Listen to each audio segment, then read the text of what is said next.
Hello everyone, I'm Kalo, and today I want to try and help you if you're having trouble 36 starring the Abyss. Okay, not specifically this Abyss, but Spiral Abysses in general. You see, I am currently AR-57, 2 years into the game, and I just finally 36 starred my first ever Spiral Abyss just a few days ago. Is that a skill issue? Yes. Am I stupid? Yes. Does it actually take that long? No. As long as you're not stupid like me.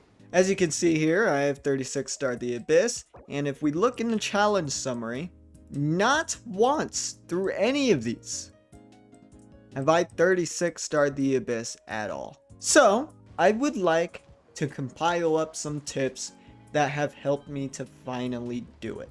Alright, and hopefully these will help you and you can finally 36 star this pesky Abyss. But before we get into it, I just want to make one thing clear. If you don't 36 star the Abyss, it's not the biggest deal in the world. Because the rewards in it aren't even that big, to be honest. You get 150 Primo Gems in each floor, which isn't a whole lot in reality. That's not even 5 wishes. The rewards are mid, so if you're having trouble, don't even worry about it. But with that said, let's start off with tip number 1. And that tip is to build the big main 4 stars.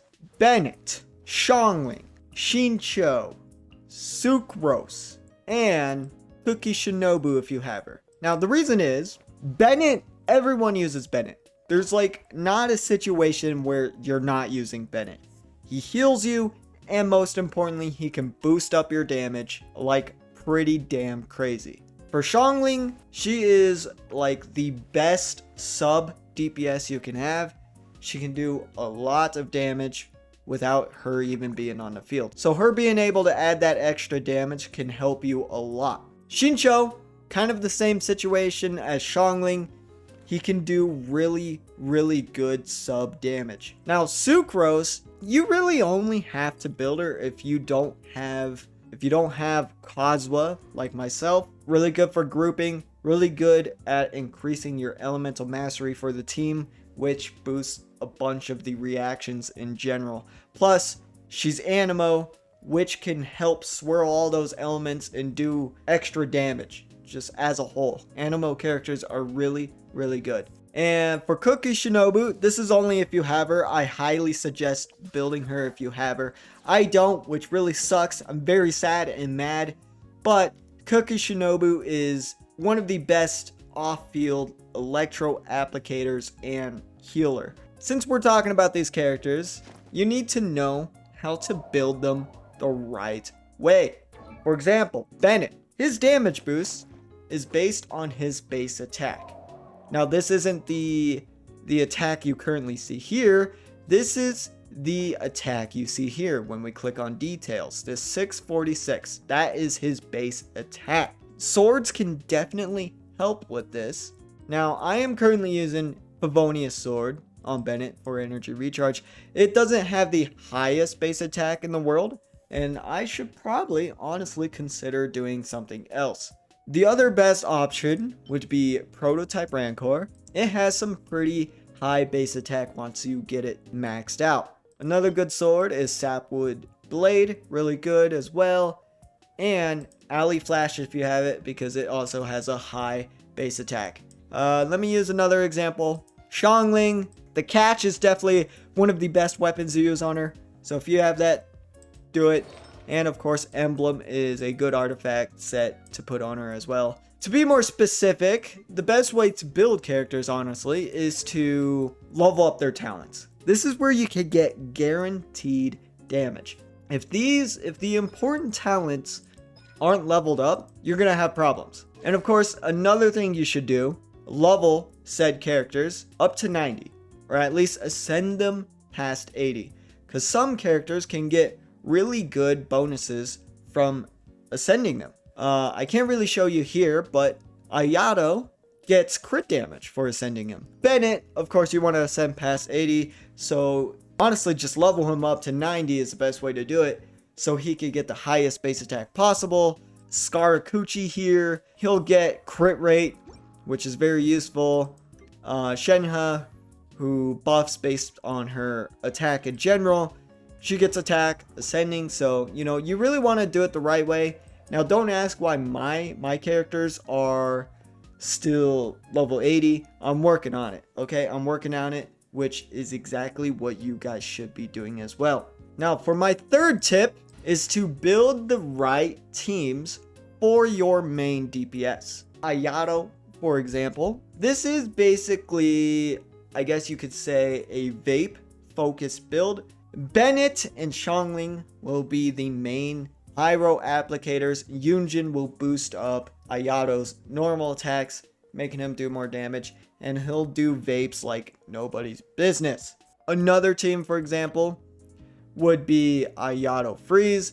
Now these aren't the best characters in the world for this, but something like this could work. Instead of Lynette, it would be Sucrose, probably Sucrose or Kazuha. It's really important to know the right teams that are most efficient. It's best to look up your main DPS and see which teams are the best. So do not be afraid to use the internet. It's very important, and you can learn a lot of things just like you are doing now. Now, for my fourth tip, know what exactly your characters do and how they work. I will be using Farina, for example. I was having a big problem in the Spyro Abyss because I was actually using her, but there was one problem. I wasn't using her with a healer, which is a big problem. What Farina does is she likes to take health from your characters, but once you're not healing and the max health has been taken away, she doesn't really work anymore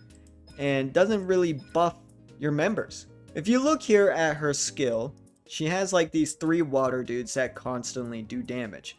It states when they attack, if characters with more than 50% HP are nearby, the members will increase their current attack powers based on the number of such characters and consume such characters' HP. And their damage will get boosted quite heavily. If you don't have a healer with Farina, she basically becomes dead weight, which a lot of people were telling me about. So you want to make sure you know your characters right and you know what you're doing with them, because if not, they lose potential. Try and read and understand. Look up videos if you're having even more trouble, because some characters can be extremely convoluted. So use the internet. Now, for tip number 5 is to be resin efficient. A lot of what I just said costs resin. All right, building your characters, building them right. Now, for being resin efficient, I'm mainly speaking out against spending it all on artifacts all the time. That is wasted resin. Most of the time, you are getting the most dog-ass artifacts known to man. You could be putting that resin into something else. Building your characters up to the max level, getting the right weapons, max level, getting guaranteed damage and stuff out of their talents, and building more characters in general. Now, it's okay to do artifact farming. I'm not telling you to not do it, just don't do it all the time. And since we're talking about resin, let's talk about which characters you should be using that resin on the most. And that is your supports. Prioritize support characters more than your DPS, because these characters will be helping a lot more than you think. If your Bennett isn't leveled as much as your main DPS, you're gonna have problems with damage and stuff. It's just not gonna work out at all. Another support like Shenhe, I'm making the mistake right now of not leveling her up, and that's a big problem because her damage boost won't be as boosted. Damage boosted. You get what I mean. As long as these characters stay where they're at, they will see no potential at all and won't help you at all. So it's important to get these guys up to help you. You understand? Right? Stop hyper investing into your main DPS. You can save that for later. Get your supports up first, then focus on your main DPS. Got it? All right. Now for my next tip, it's Hyperbloom. 99% of the time, Hyperbloom can be used for the Spyro Abyss. It is the most broken team you can possibly have, and you don't have to hyper invest into it. You don't. It's pretty simple, actually. Have a good Electro applicator, like Raiden Shogun. Cookie Shinobu is a good choice as well. Have a good Dendro character like Nahida. Dendro MC is good as well. A good Hydro character, Farina's good. Shincho's good. And then another Dendro or Electro character. But Hyperbloom is literally overpowered, and I would suggest you making a team for it. As long as you make a Hyperbloom team, you can have that in one half of the Spyro Abyss, and you can have a different team for the second half. Or, if you're even crazier, you can have both teams be Hyperbloom and you can clear it no problem. I would look up Hyperbloom teams so that you know which characters you have can be used. For my next tip is to know how to funnel. Now this especially is a really important tip. I was kind of an idiot and didn't really know how to funnel at all. I didn't even know what that was. What it is exactly is having the particles that are generated go to the right character so that they have their burst up in time.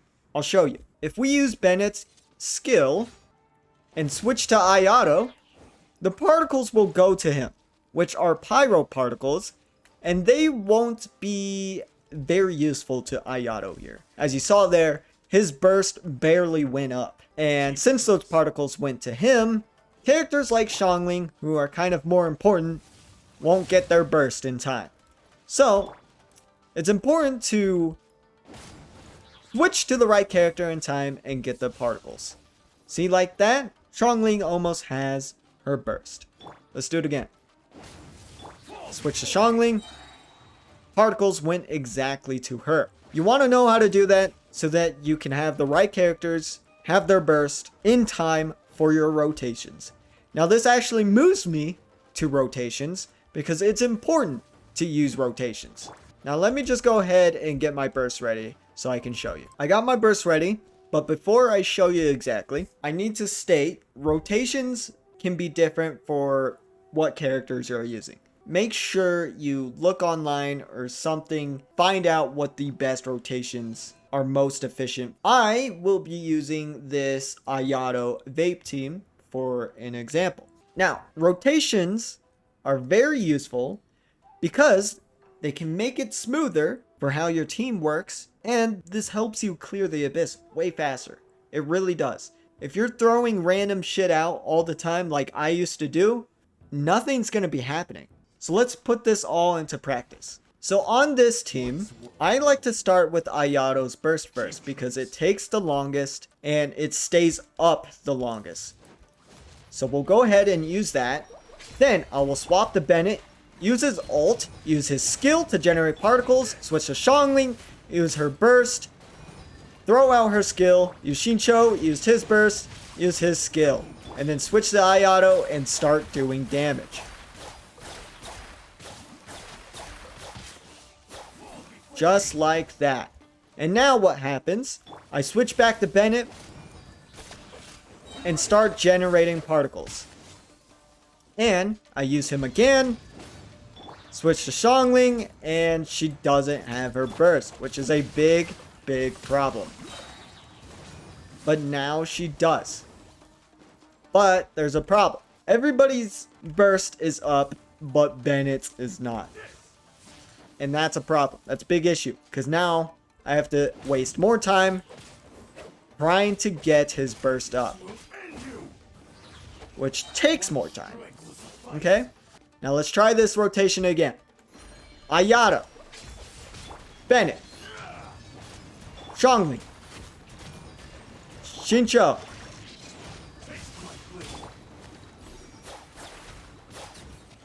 He's dead. I didn't mean to kill him that fast, to be honest.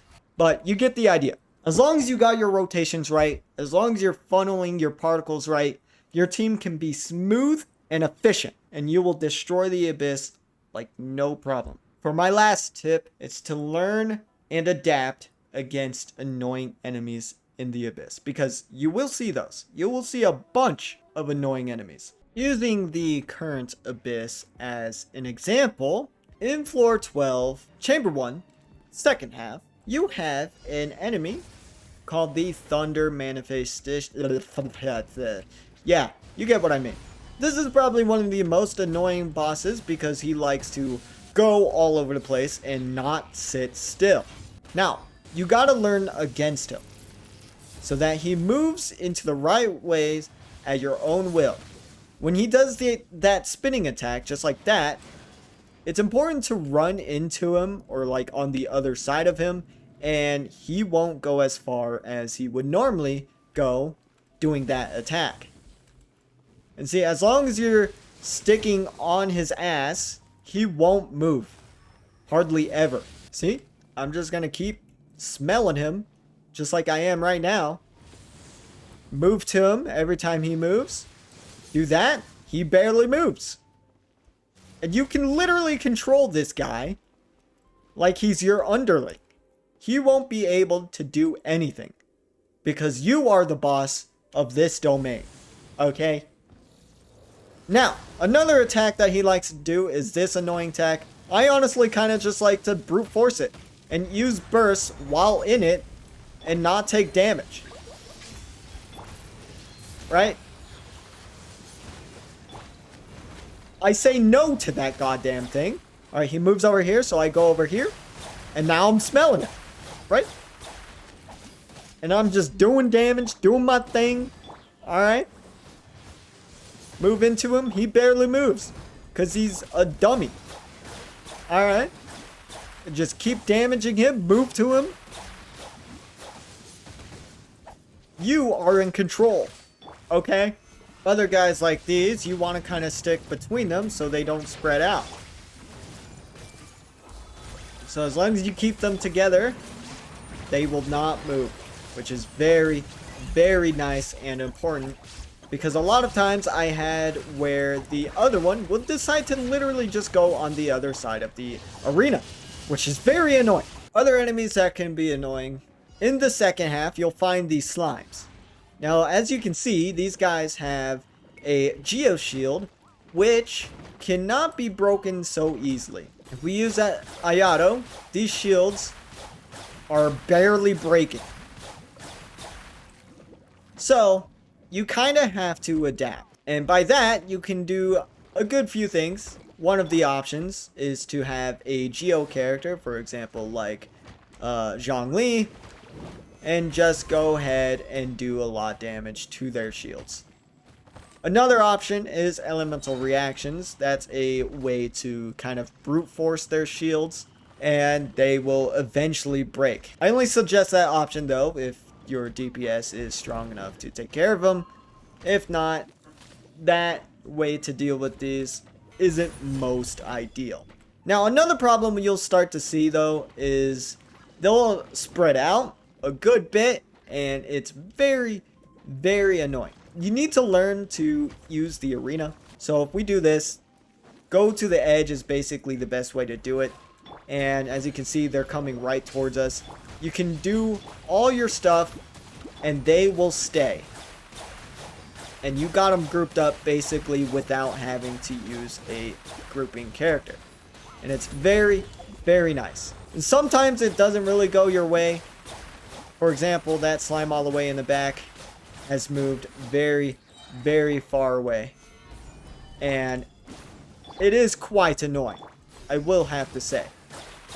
And if you don't kill them in time, you get problems like these where they just regenerate their shield and they're just annoying. Right? So you gotta learn and group them up the right way. If you're using Sucrose or Kazuha, it's not a problem. For these guys now, I will have to move over here, bring them to me, wait for their attacks. I will use Zhongli, keep them still, Bennett, Xiangling, and Ayato. And I will just go ahead and kill them as fast as possible. Other enemies in this domain are these guys. I like to go over to the edge and kind of bring them together in one spot. He'll charge at me. I'll use Zhongli to deal with their shields. Freeze them in place. Do Ayato's ult. Bennett's ult, and then Xiangling's ult. And then look at that. We're putting it all together. Of course, we are already low on time, but that's just because I was showing you how to do this domain. Or, you know, practice your skills in general. Once you put them all together and do it efficiently, you will have no problem. Don't do what I did just now, where I improperly rotated to Ayato too early there. And use Bennett's ult too early. Don't do that. You'll have mistakes and it'll take longer. Don't do what I did. So yeah, adapting to enemies and learning strategies is another big factor to beating the Abyss the most efficient way possible. Now, if it takes time, don't worry. It took me time too. Keep practicing and you'll get it. That's what I did. Build the right characters. Do everything I said in this video so far. Put it all together and you'll be okay. Anyway, that's all I have to say. I hope this video will help you guys finally 36 star the Abyss just like me. Don't make mistakes like I did. For those who are just watching this video because they want to know what I have to say, because I know some of you probably already 36 start the Abyss, but you're just curious what a guy like me has to say. If you have any tips of your own, be sure to comment them. Let people know. Thank you for watching. Again, I hope this video is useful. My name is Kylo, and I'm out. See you guys. Take care. Bye-bye.